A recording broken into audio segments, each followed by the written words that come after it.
Magandang araw kaibigan! Tuloy po kayo sa Felicidad's Channel. Sa mga kwento ng buhay at pag-ibig na hinalukay sa natatagong baul ni Felicidad. Pero bago po tayo magpatuloy, huwag niyo pong kalilimutan na i-like ang video, i-subscribe ang channel, at i-click ang notification bell para lagi kayong updated sa mga parating pa na upload.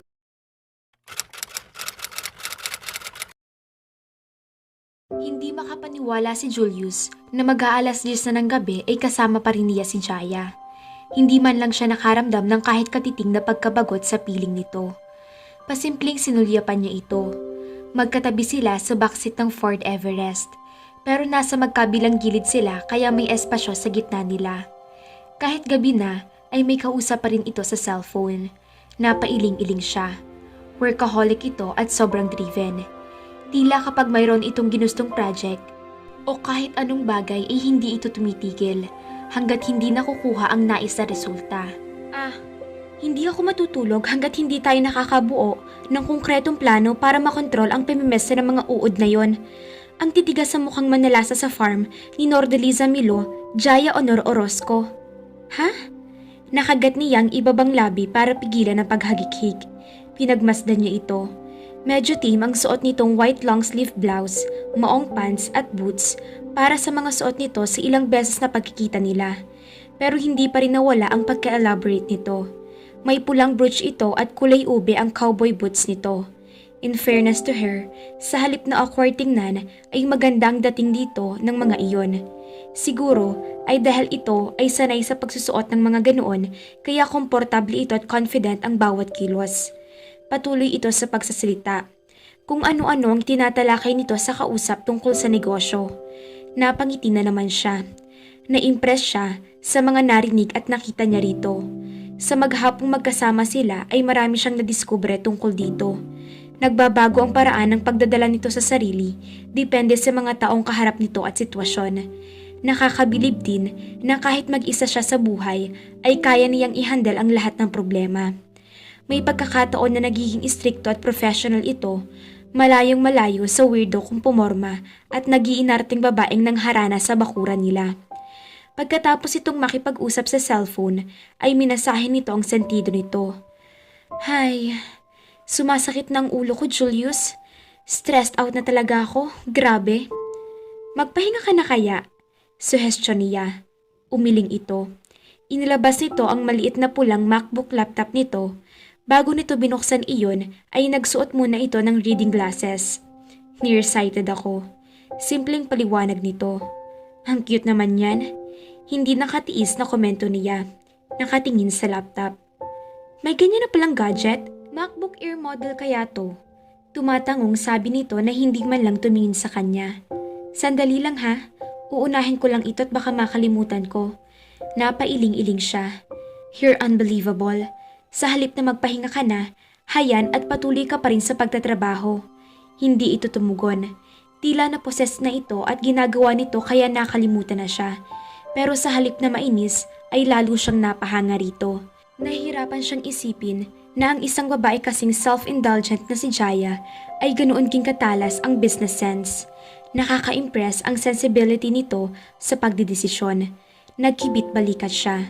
She wouldn't be running her businesses in the side of town if she didn't know what she was doing. Sa gilid ng mga mata niya ay inoobserbahan niya ito. Medyo kakaiba ang fashion statement nito. Pero kaya nitong dalhin iyon kahit pa hindi ito matangkad. He could say that whoever her fashion stylist was, that person was doing a great job. I'm sorry, naubos ang oras mo sa pagsama-sama mo sa akin. Hindi ka na tuloy nakapunta sa office ni Papa. Pukaw nito sa kanya. Napakurap-kurap siya. Hindi na yan namalayang tapos na ito sa ginagawa nito dahil sa pagmumuni-muni at pag-a-analyze niya sa personalidad nito. Pag-a-analyze o pag-a-appreciate ng personality niya. Tudyo ng maliit na tinig sa kanyang isip. Ngumiti siya. Okay lang yan, Jaya. Nag-enjoy naman ako sa ginawa natin. Na-exercise ang utak ko. Matagal-tagal na rin akong walang practice sa pag-iisip ng mga strategy sa negosyo. Medyo nabawasan ang patong-patong na sakit ng ulo sa sistema ko. Bakit? Puro sakit ba ng ulong nakuha mo the last year and a half? Wala namang kalakip na sarkasmo ang boses, pero natahimik siya at biglang naparalisa ang likod sa backrest. Ilang segundong lumipas bago siya nakasagot. Alam mong tungkol sa nangyari sa'yo? Of course, kinilala kita ng husto. To tell you the truth, I even have copies of the paper trails that you left. Hindi siya nakakibo. Nashock siya sa narinig. Alam nito ang mga pinagdaanan niya, pero sa halik na ma-turn off sa kanya, hayun at pinag-uukulan pa rin siya nito ng panahon. Parang may bumikig sa lalamunan niya at pinipigilan niyon ang paglabas ng kanyang boses. And frankly speaking, hindi ka dapat mapahiya sa nangyari. We all make bad decisions in our lives and I did. Nagkibit balikat na sabi nito. In fact, maraming beses din akong pumalpak. Pero natuto ako sa mga kakapalpakang iyon. Halimbawa na lang itong nangyari ngayon. Ang tigas ng ulo ko sa pagpipilit na iyong organic spray ang gamitin namin when in fact, hindi pala yun okma sa kamatis ko. Tingnan mo nang nangyari. Nalugi ako. Bad trip. For my age and my experience, hindi tamang nagkamali ako ng ganoon katindi. Matigas ang boses na sagot niya. Hindi namimili ang pagkakamali, Julius. Seryosong tiningnan siya nito. Kung interesado ka, pwede kitang pautangin para makapagsimula ka uli sa mining business mo. This time, wala kang partner na manggungulang sa iyo. Iyong-iyo lang ang negosyo. Hindi mo ba nabasa ang badahadling ng ginawa ko? Aniya sa medyo mapaklang tinig. Pakiramdam niya ay pinamumukaan siya nito at hindi iyon malulo ng male pride niya. Hello? Ano naman ang badahadling doon? Niloko ka ng partner mo at iniwan ka ng toneladang problema. Yet, you maintain your calm and you really try to keep the operation. Kaya lang, hindi na yun nangyari dahil sa permit issues, no? As I see it, hindi ang management skills mo ang naging problema, kundi ang mga circumstances na iniwan sa iyo ng gagong business partner mo. Ang sarap pagalitan ng gagong yon. Well, bounce back and start anew, Julius. You're young and the world is ahead of you. Hindi ko na matatanggap kapag inulit ko pang kalokohang yun. Umiiling na sabi niya. Nagpagoyo ako sa matatamis na salita ng isang gago. Hindi ko naman sukat akalain na estepador pala ang walang hiyang Clavinas na iyon. Alam mo, may nag-aalok sa akin ng ganyang klase ng negosyo. Matagal na akong hinihikayat ng ilang business associates na subukan pero hindi ako makasagot dahil wala naman akong alam sa mining at wala rin akong oras. What if tanggapin ko at ikaw ang gawin kong tagapamahala? O kaya ay mag-partner tayo? Siguro naman, may alam ka na sa pasikot-sikot naman. Hindi ba't magaling iyong mga dati mong tauhan? Sinala ng uli ang kunin mong staff. Kinailangan mo lang naman silang bitawan dahil hindi mo na sila kayang pasweldohin. Hindi siya sumagot dahil totoong sinabi nito. Kung nagkaroon man siya ng labor problems noon, hindi iyon sa mga key personnel niya at lalong-lalo hindi sa mining engineer. Maayos silang naghiwalay ni Engineer Arman Bacani noon. At kung totoo ang sinasabi ni Jaya, si Arman lang ang kailangan niya para makabuo uli ng isang team para sa inaalok nitong negosyo. The rest ay kaya na niyang asikasuhin. Kung nag-aalala kang hindi ka pautangin ng bangko ko, then by all means, you can always consider a partnership with me. Siyempre, hindi sa business, kundi bilang mag-asawa. Nabilaukan siya sa narinig. Napaubot na panganga siya rito. In short, kaya kitang suportahan financially sa isang money-spinning mining venture. Casual na pagpapatuloy nito kahit siya ay mistulang nabagsakan ng buwan. But in return, dapat pakasalan mo ako at dapat magkaanak agad tayo. Nalaglag na naman ang panga niya. Are you crazy? Anong akala mo sa kasal? Business proposal? Hindi makapaniwalang bulalas niya. Hindi ba't ganoon dapat tinitingnan ng marriage? Para iyong business partnership, di ba? Both parties ang dapat makinabang. In our case, you take care of me and I take care of you. Anong komplikado roon? Walang gatol na sagot nito. What you're asking for is impossible. Hindi nito pinansin ang sinabi niya. I'll send you some business proposal na naghihintay lang ng funding ko, Julius. Kapag may nagustuhan ka, you tell me. Industrial partners lang ang karamihan sa mga nagbigay sa akin ng mga iyon. In short, Very minimal lang ang kanilang shares kung sakali. The project will be entirely yours. Kung nag-iisip ka ng tungkol sa mga permits, I can help you with that. Kapalit ng kasal? Nakakunot ang noo pa ring wika niya. No offense meant, Jaya. Pero, bakit? I mean, mahigit 1 linggo mo pa lang ako nakikilala. But here you are, with your weird marriage and proposals, and simple lang, I've made up my mind that I'm going to marry you. After an exhaustive review of your history, na siguro kung tama ang desisyon ko, I want to marry you. Hindi rin siya makahuma sa mga narinig. And you will gamble on me just for the sake of... His voice trailed off. Napailing-iling siya. Yes, I will gamble. Ganoon ko kagustong maging asawa ka. Walang kakurap-kurap na tugon nito. Napalunok siya. Hindi siya makapagsalita dahil sa kabiglaan. Ngumiti ito. You think about it after I send you all the proposals. Anito sa normal na tinig. Parang negosyo lang talaga dito ang pinag-uusapan nila. Hindi ako naniniwala na ganoon lang kasimple para sa'yo na magpasyang pakasalan ako ng ganito kabilis. Pinagtaasan niya ito ng isang kilay at pinaseryoso niyang ekspresyon ng kanyang muka para iparating dito ang mensahe na hindi siya nakikipagbiruan dito. What gives? Gusto mong malaman ng totoo? You owe me that if you want to marry me. Gusto ko nang magkaanak at magkapamilya. A family that I can call my own. Why? Why all of a sudden? Sabi mo nga, kailan lang tayo nagkakilala kaya hindi mo pa alam kung gaano na ako katagal na naghahangad na magkaroon ng asawa. Nang tumuntong ako sa edad na 30, I knew it was time. Nabiringot ang mukha niya. At ako na pagdiskitahan mo? Hindi pa rin naalog ang composure nito. Well, if you want to put it that way, and in return, pautangin mo ako ng kapital para sa negosyong iniaalok mo sa akin. Great! Kung nakapag-manage ka ng ganoong negosyo noon, kahit pa nabulyaso iyon, there will be no problem finding you another one. I can give you that and more. At ang gusto mo lang nakapalit ay asawa, anak at pamilya. Julius, pamilya, pagtatama nito. Should you decide to marry me, I would like you to play the part of the hilt. A loving husband, a good father. Ang gusto ko ay isang solid family na gagabay sa magiging anak natin. Tila na matandang nakatingin lang siya rito. This woman never failed to shock him. There will be no separation for us. Kung may dumating man sa buhay mo na babaeng magugustuhan mo, discretion to the max ang kailangan mo para hindi ko malaman ang tungkol doon. I do not want any of that to hurt me and our family. Ilang beses na akong nasaktan, Julius, na sa pag-ibig ko nung bata pa ako kay Tammy. Ang buong akala ko ay siya na talaga. Pinaglaban ko siya kahit ayaw sa kanya ng parents ko.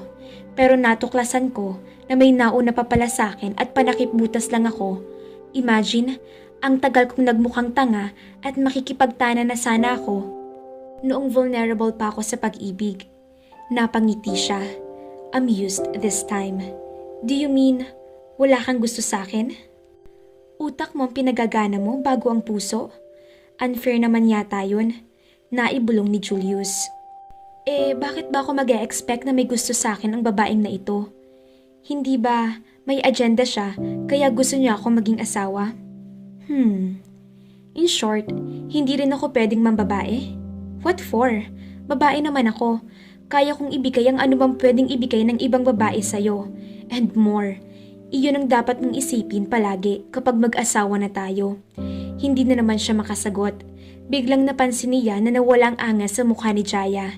Hindi maikubli ang kulungkutan sa gitna ng tagumpay at husay niya ay hindi na maitago ang kahungkangan sa buhay. Bakit biglang nag-iba ang mood mo, Miss Jaya Honor Orozco? Wala. Naalala ko lang ang aking mga magulang. Maaga kasi silang namatay at halos magkasunod. Although... naihanda naman nila yung mga naiwang kabuhayan lahat sa akin. Pero nasuong naman ako sa bigat ng obligasyon na harapin at hawakan lahat ito. Kaya siguro, strong masyadong personality ko at dito na-develop ang skills ko na patakbuhin ang mga negosyo nila. At eventually, mapalago. Ang kabilin-bilinan lang nila na huwag ako magpapaloko sa mga lalaki, kapalit lahat ng ito. Kaya ba ako ang pinipili mo? Dahil sa tingin mo ay hindi ako maloloko? Nakangiti na parang nanguuyat si Julius. Pwede. Pero una kong na-appreciate yung good looks mo at sunod na yung pagkatao mo na galing ka sa mabuting pamilya. Syempre, magkakalat na lang din ako ng lahi ay yung maganda at mestizo na at may dimples, kagaya mo Mr. Soria. At paano yung love? Wala ba talaga sa criteria mo yun? Tanong ni Julius. Biglang tumalikod na lang si Jaya at waring may gustong ayusin sa cellphone niya na mas nagbigay ng interes at atensyon ni Julius kung paano malalaman ang kahinaan ng babaeng nasa harap niya. At yung mga bagay na itinatago pa nito, bakit biglang gusto niyang mag-asawa at magkaanak sa mabilis na panahon nang una sila magkita? Malalaman ko din yan. Pero nakaramdam siya ng awa sa dalaga at mas naging interesado siyang alamin ng iba pang pagkatao ni Jaya. Come on, Julius Benel. What have you got to lose? You're 32, walang girlfriend at malabo pang magkaroon sa mga susunod na taon. Naririto naman ako, kaya kong ibigay ang lahat ng kailangan mo. So, kung pareho nating mapagbibigyan ng mga kailangan natin sa buhay, then what's so wrong about that? Kung hindi mo napapansin, lalaki ako at may pride. To hell with symbiotic relationships. I am supposed to provide. Anong gusto ng pride mo?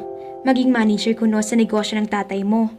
Anong gagawin ng isang mahusay na manager sa isang negosyo na kayang isolve ng isang computer program ang lahat ng problema ng buong opisina?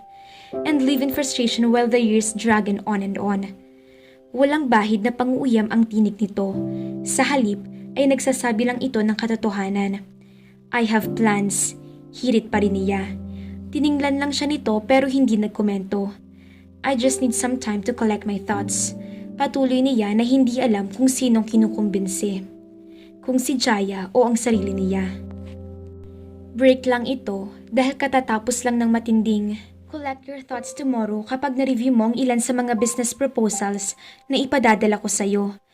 Tila nawawala na ang pasensya putol nito sa sinabi niya. Hindi na naman siya nakatugon. Parang nakalubog na sa leeg niya ang ulo niya. This woman could practically read his mind. Siya yung dapat nakaka-score sa kwentuhan nila at palitan ng kuro-kuro pero nasusukol naman siya ng babaeng ito na tila laging hawak ang manibela. Hindi mo mahawakan ang buhay at puso ko at ako magdidikta sa'yo, Miss Jaya. Bulong niya sa sarili na may halong authority. Saka lang niya napansin na malapit na sila sa gate ng bahay ng kanyang mga magulang. Smooth mag-drive at tahimik lang ang driver ni Jaya kaya halos hindi niya naalala ang presensya nito sa durasyon ng biyahe nila. Ilang minuto pa'y huminto ng SUV niya sa harap ng bahay nila. Good night, Jules. Wika nito. Good night. Umibis na siya ng sasakyan. Ilang sandali pa ay nakatanaw na lang siya sa papalayong taillights ng magarang sasakyan ng babae. Hanggang sa makapasok siya sa silid niya ay nalilito pa rin siya sa naging pag-uusap nila. Napaka-surreal ng mga pangyayari. Hindi pa rin talaga niya maunawaan ang pagkatao nito.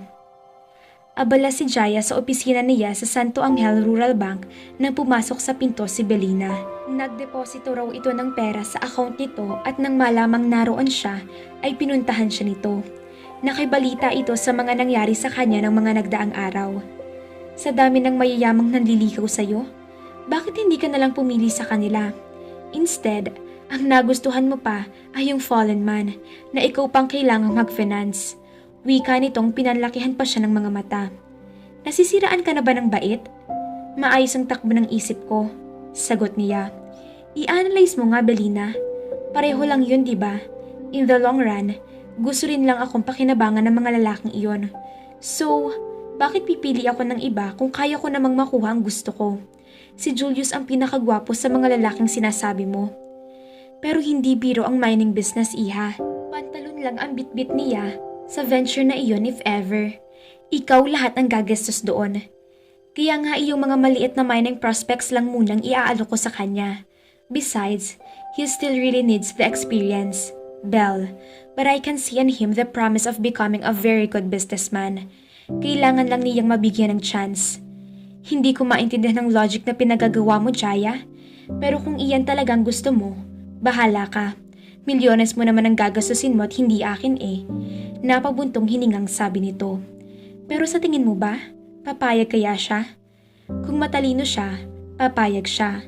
Kung ma-pride siya, well, sisiguruduhin ko pa rin ako ng papakasalan niya. Paano kung magpakipot pa siya ng husto? Bahala siya, basta gusto kong magkaanak. At kung hindi talaga siya pwedeng mag-asawa, babayaran ko na lang ang sperm niya. Ha? Artificial insemination. Simpleng paliwanag niya. Umiling ito. Hay naku Jaya, ikaw talaga? Kahit kailan? Inlababo ka ba sa lalaking iyon? Hindi ko masabi kung inlababo ako sa kanya, pero alam mo yun, may nararamdaman akong something kapag nakikita ko siya. Kinikilig ako sa kanya. Ang gwapo kasi niya at matipuno. Pero hindi ang mga iyon lang ang nakita at nararamdaman ko sa kanya nung una ko siyang makita. Basta, iba eh. Kutob siguro. Ewan ko ba? Bumuntong hininga siya. Siguro'y panahon na lang ang makakapagsabi kung tama o mali ako. Pero sa ngayon, siguradong sigurado ako sa sarili ko. Belle, siya na talagang gusto kong mapangasawa. Malay mo naman, 'di ba? Magkain laban din kami on time.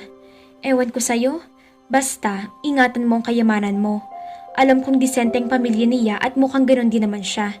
Pero mahirap na kung iyong ibang magkakapamilya nga nagpapatayan dahil sa pera. Iyan pa kaya? Papayag iyon sa prenup kung sakali. But that's the least of my worries right now. Sa ngayon, ang mapasagot siya ang concern ko. Well, good luck. Bahala ka na nga. Ang mabuti pa'y mag-lunch na tayo. Sasama na lang ako sa bahay ninyo at makikikain ako. Ngumisi siya. Talagang mahiyain ka pa rin hanggang ngayon, no? Oo, hinila na siya nito palabas ng opisina. Dumaan muna siya sa sekretarya niya. Naipadala mo na ba kay Mr. Soria yung proposal na ipare-review ko sa kanya? Yes, ma'am. Kanina pa pong 10:30. Sige, ikaw munang bahala rito. Pagkasabi niyon ay sumunod na siya kay Belle palabas ng bangko. Malalaman ko na bukas ang desisyon ni Julius kapag pinuntahan ko siya sa opisina nila ni Papa. Excited na akong makita siya, Belle. Tumirik lang ang mga mata nito at hindi na nagkomento pa. Pasado 5:00 na ng hapon nang huminto ang kotse ni Jaya sa harap ng maliit na opisina ng Angel's Plane Charter and Rental. Halos wala ng tao sa loob niyon pero sigurado siyang naroroon pa si Julius. Hi Manong, ganting bati niya sa gwardyang bumati sa kanya. Si Mr. Soria? Nasa loob ho ma'am, dumiretso na ho kayo. Itinuro nito sa kanya ang pinto ng maliit na opisina ni Julius. Nagpasalamat siya sa gwardya bago dumiretso sa pakay na silid. Nakasunod sa kanya si Redonga. Medyo naaawa siya kay Julius nang makita niyang parang inayos ng stockroom lang ang opisina nito. Wala iyong dingding at kabinet. Nagkalat ang mga papeles at folders sa sahig. Kahit naisa na niyang ipaayos ang mga iyon ay hindi pwede dahil alam niyang confidential records at files ng negosyo iyon. Nadat na nila si Julius na nakasubsob sa pagbabasa ng isang dokumento. Nakakunot ang noo nito. Hindi man layang yata nito napansin na hindi ito nag-iisa roon sa pagkakasubsob at tila walang nakikitang tao si Julius na may binabasang dokumento doon. Hello, good afternoon sweetheart. Bati niya pagkatapos niyang pagsawain ng mga mata sa kagapuhan nito. Kumatok pa siya sa dingding na plywood, saka lang ito nagtaas ng tingin. Rumihistro ang pagkagulat sa mukha nito. Hey! Hello! Dinalhan kita ng merienda. Nilingon at tinanguan niya si Jaya na nasa labas ng pinto. Pumasok ito at inabot kay Julius ang special clubhouse sandwich na ipinagawa niya sa cook sa mansyon. May kasama pa iyong malaking jug na guyabano juice. Thank you, sabi nito. Tila nagulat pa rin ito kahit nakalabas na si Redonga. Hindi ko alam na pupunta ka. Nagpasabi ka man lang sana. Gusto kitang sorpresahin. Mukhang overtime ka na naman ah. Marami akong tinatapos dito. 2 years nang hindi nagagalaw ang records dito kaya tambak ang mga gawain. Tumayo ito at naghanap ng upuan sa labas para may maupuan siya. Pasensya ka na rito. Temporary lang ako sa kwartong ito. Wala pa kasing nababakanti eh. Ho, I'm sure na temporary lang ang pag-i-stay mo rito. Ibang kahulugan ang sinabi niya at alam niyang alam din ni Julius iyon. Natanggap ko na yung mga files na ipinadala. Well, nabasa mo na ba? Yung iba, oo. Parang gusto niyang madismaya sa bland na reaksyon nito na tila hindi ito interesado sa mga nabasa sa files. Well, ano? May nakita ka bang standout na nagustuhan mo or something? 3 pa lang ang nababasa ko. 8 files yung ipinadala mo. May mga trabaho pa ako rito kaya pag uwi ko ay saka lang ako nakakapagbasa. Kung sa bagay, kahapon mo lang naman natanggap ang mga iyon. Ang akala ko kasi, babasahin mo na agad ang lahat ng iyon eh. Ngumiti lang ito. Kainin mo na yung sandwich mo. Hihintayin kita hanggang umuwi ka. Sabay na tayong mag-dinner. Thank you sa mga sandwich. Hindi pa nga ako kumakain eh. Nakalimutan ko na dahil sobrang tutok ang atensyon ko rito. Baka matagalan ako rito.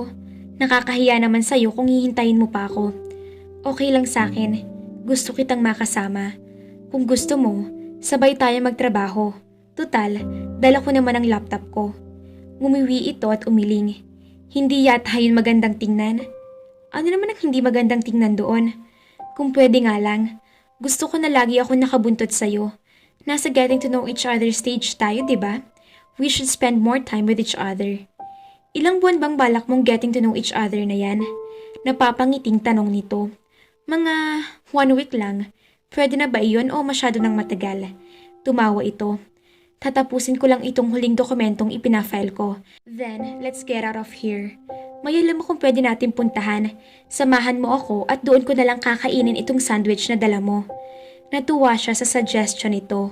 Gusto ko yan. Okay, sandali lang ha. Hahatawin ko na to nang matapos na. Inabot lang ng 15 minutos ang sandali na iyon. Hindi siya nagreklamo. Bagkus ay inabala niya ang sarili sa palihim na pagkuha ng litrato dito gamit ang cellphone niya. Maganda ang mood nito nang iyain na siya nitong lumabas ng cramped space na iyon. Tara na? Okay, tara let's. Malamig na ang simoy ng hangin paglabas nila. Naghihintay sa kanila ang sasakyan nito. Pero nang maglakad sila palapit doon ay pinigilan siya ni Julius. I thought it would be nice kung doon ka na lang sumakay sa kotse ko. Hindi ba mas formal tingnan ng ganoon kaysa ako ang nakikisakay sa'yo? Kotse mo? Napamaang siya. Hindi ba mas komportable kung sa kotse ko na lang? I mean, nagkatinginan sila bago siya bumuntong hininga. Male ego. Nais sa loob niya. Ngumiti na lang siya at nagpagiya na rito. Sige na nga. Wala namang masama kung this time ay ako naman ang makikisakay. Isang lumang Toyota Altis ang sasakyan nito. Malinis naman ang loob niyon kahit medyo dapat nang palitan ng mga seat covers. Mabango rin doon kaya nagtaka siya kung bakit hindi nito binuksan ang aircon at sa halip ay binaba nito ang bintana sa side nito. Malamig naman na, saka maikli lang ang biyahe natin. I'm sure you won't mind kung hindi tayo mag-aircon. Sure. Basta ikaw, no problem. Malakas ka sa akin eh. Ngumiti siya at ibinaba ang bintana sa side niya. Hindi niya inaasahan ang pinagdalhan nito sa kanya. Si isa sa 3 runway iyon na ipinagawa ng papa nito. Nasurpresa siya nang makitang isang maliit na lake di kalayuan doon. Ginagamit iyon bilang water reservoir sa mga gulay na nakatanim sa mga bakanteng lupain, ilang metro ang layo mula sa runway. May mga mabababang halaman na namumulaklak sa isang gilid ng lake. In full bloom ang kumpol ng Bandera Filipinas at Birds of Paradise. Maraming wild shrubs na kung saan-saan lang tumutubo at namumulaklak ng matitingkad. Wow! Ang ganda naman dito! Sabi niya habang inaalalayan siya nito sa pag-ibis.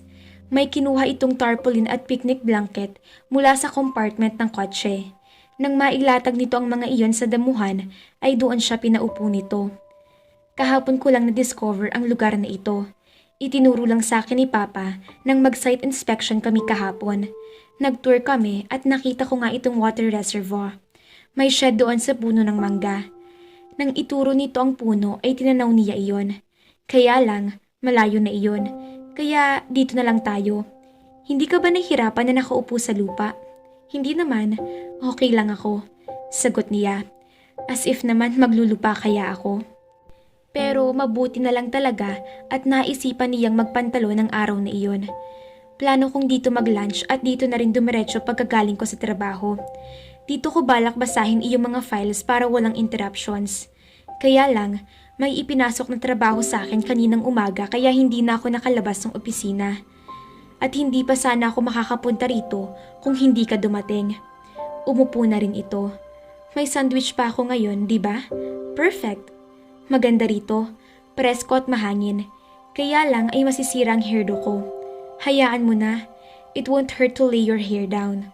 Okay lang iyong paminsan-minsan. Hindi siya nag-react sa sinabi nito. Pero napaisip siya roon. Kailan nga ba siya huling nag-relax sa harap ng isang lalaki? Kay Tommy. Itinaboy niya sa isip ang tungkol sa lalaki. Tiningnan lang niya si Julius. Binuksan nito ang balot na sandwich nito. Sabay kagat doon. Mukhang gutom na gutom ka ah. Gusto mo pa ba? Magpapadala pa ako rito.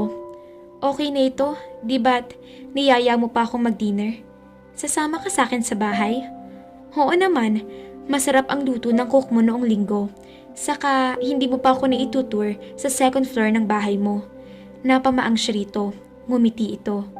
Oh, bakit ganyan ka makatingin? Bakit parang bigla kang bumait sa akin? Something to do with the proposal? Hindi naman, na-flatter lang ako sa atensyong ipinapakita mo sa akin. Pakiramdam ko'y napaka-VIP ko samantalang hindi mo pa naman ako kakilala. Hindi mo pa rin naman ako ganun kakilala ah. Exactly, kaya nga na-flatter ako. Na-flatter ka? Kaya palang suplado mo nung una. Oy, normally mabait ako ha. Nagulat lang kasi ako ng isang linggo dahil parang nilunod mo ako sa mga regalo. Kahit sa opisina, panay ang padala mo ng pagkain na parang may piyesta. Pundat lagi ang mga kasamahan ko. Pero may empatsyo naman ako sa pangangantsaw nila sa akin. Gusto ko lang kasi palagi kang busog. Mahirap mag-isip kapag walang laman ng tiyan. Hindi mo kailangang gawin iyon, Jaya. Umiiling na sabi nito. Why not? Gusto kong ginagawa ko. Natutuwa ako kapag napapadalhan kita ng pagkain o kahit ano. That way, palagi mo akong maalala. Sa ginagawa mong panliligaw sa akin, imposibleng hindi kita maisip. Nakangising wika nito. Sabay kagat at nguya sa sandwich. Oh, effective 'di ba? Sumeryoso uli ito. Hindi na kailangan ng mga iyon, Jaya. Kaya kung pwede sana, huwag mo nang ulitin. Pero gusto ko nga eh, giit niya. Sige, ganito na lang. Ibinabana nito ang sandwich. Kung talagang ikinasasaya mo ang gawin iyon, pumapayag na akong gawin mo. Basta, huwag lang sobra-sobra. Kung magpapadala ka ng roasted chicken, huwag katulad nung minsan na minasakir mo na yata ang buong poultry mo. Tutubuan na kami ng palong at magiging isol ng puwet namin sa kakakain ng manok. Hindi mo yun nagustuhan? Nanunulis ang ngusong tanong niya. Hindi naman sa ganoon. Natutuwa nga ako dahil ibig sabihin ay naalala mo ako palagi. Pero huwag naman sobra-sobra. Pati yung musiko at Mardi Gras ng San Pablo. Baka naman magalit na sa akin ang mga Homeowners Association ng subdivision. Thank you. Madali ka naman palang kausap eh. Pagkasabi nito na yun ay nag-concentrate na ito sa kinakain. Habang inuubos ito ang sandwich ay kung ano-ano ang mga ikunekwento niya rito. Red ang favorite color ko. Minsan, maroon. Napatawa siya dahil sa unang damit na maroon na suot ni Jaya na nakita niya noon. Pero marami nagsasabi, old rose ang bagay sa kulay ko. At mas maganda daw ako. Di mo ba napapansin, Julius? Alam ko naman na maganda ka, Jaya. May appeal kasi si Jaya na mapapansin o tititigan mo na mabibighani ka. Pero ayaw niyang isipin ang bagay na yon. Ang alam niya, mahabang proseso pa bago niya pansinin ng isang babae. Hindi ko alam kung bakit pero ayoko sa blue. Mahilig ako sa pansit canton, saka sa pusit at lobster.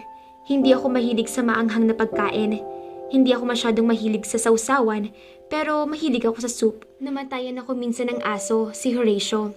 Isa siyang mini Dachshund na ipinangalan ko kay Horatio Kane. You know Horatio Kane of CSI Miami? Dire-diretso siya sa pagsasalita habang tatango-tango lang ito.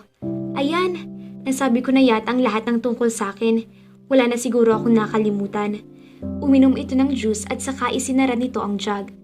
Meron, kapag kuwan ay sabi nito. Ano pa? Sinong fashion consultant mo? Bigla siyang kinabahan. Napapaduyan ba ito sa mga outfit niya? Bakit? Wala naman. Ngumiti ito bago nagpatuloy. Bagay sa'yo mga isinusuot mo. Medyo off the wall ang idea. Nonetheless, bagay sa'yo. Maganda ba akong tingnan sa mga damit ko? Nagpapakyut na tanong niya. Unique, but pleasing to the eyes. Safe na tugon nito. Weird at eccentric ang description nila sa akin. Kaya gusto ko yung sinabi mo na unique. For a change naman. Ngayon ko lang narinig and I'm glad na sa iyo nang galing iyon. Thank you. May tanong pa pala ako tungkol sa'yo. Sige, sasagutin ko. Game na game siya dahil pakiramdam niya ay makakarinig na naman siya ng papuri mula rito. Ilang naging boyfriend mo? Napangiwi siya. Parang naririnig niya ang sound effects. Wek, wek, wek. Isa lang. Matipid na tugon niya. Sana lang ay hindi na ito magtanong pa. Pero hindi dininig ng Diyos ang kanyang panalangin. Sino iyon? Ayaw na sana niyang pag-usapan iyon, pero ayaw din niyang mag-isip ito ng kung ano-ano kung iiwasan niya ang naturang paksa. Si Tommy Clavines. Taga rito rin ba siya? Hindi, taga Los Baños. Noong college ko siya naging boyfriend. Matinding disappointment ang idinulot niya sa akin noon. Pag-graduate ko naman naging busy na ako sa hacienda at sa mga negosyo namin, kaya ngayon lang uli ako nakapag-isip-isip tungkol sa personal life ko. Bakit kayo naghiwalay ni Tommy? Naku, nakakahiyang ikwento. Aniya. Ngumiti siya sa pag-asang hindi na nito itutuloy ang pagtatanong. Bakit? Sige na nga. Napipilitang sabi niya. Nalaman kong hindi lang pala ako ang girlfriend niya. Nag-eskandalo pa ako, ako naman pala ang lumabas sa number 2. Ano pa bang magagawa ko, diba? Ipasalvage siya? Naikwento ko na sa'yo kahapon ang tungkol kay Tommy. Bakit uulitin ko na naman? Ayaw ko na siyang pag-usapan pa, Jules. Ngumiti ito at saka sumeryoso. Well, masyado mo siguro siyang minahal kaya hindi mo pa siya pinapalitan. I mean, for such a very long time, mahal ko siya noon, that I'm sure. Pero, ika mo nga, matagal na panahon na ang nakalilipas mula nang maghiwalay kami. Nasaan na siya ngayon? Ang huling balita ko, may trading business sila ng asawa niya sa Mandaluyong. Naging stockbrokers ata nang maghiwalay kami. Maayos ang buhay nila. Ang ibig sabihin, hindi totoo ang karma. Hindi na kayo nagkita pagkatapos ninyong maghiwalay? Nagkita kami sa school, pero hindi ko na siya pinansin mula noon. Sasampalin ko uli siya kung nagtangka siyang lapitan ako. Ang kapal ng mukha niya. Kaya nga mas mabuti pang hindi mo masyadong minamahal ang isang tao, diba? Hindi ka masasaktan? Napalunok si Julius. I beg to disagree. Kung hindi ka rin lang naman magmamahal ng todo, then what is love for? Tinitigan niya ito. Aba, may sipa ang quotable quote na yan ha? Di ba niloko ka rin ng girlfriend mo? Bakit parang hindi ka bitter? Look, I'm just stating an opinion. Huwag nating isaling issue ko. Kaya ka nagmamahal ay dahil gusto mong ibigay ang lahat-lahat sa'yo, di ba? That's what love's supposed to be. Some people can be happy with less. Saka, bakit ba kailangang ibigay ang lahat kapag nagmahal? Dapat, magtira ka rin para sa sarili mo. Ang minamahal ang dapat makinabang. Siyempre, dapat ikaw rin. Tulad ng magiging kaso natin kung sakasakali. Oo, love has got nothing to do with that. That is an agreement.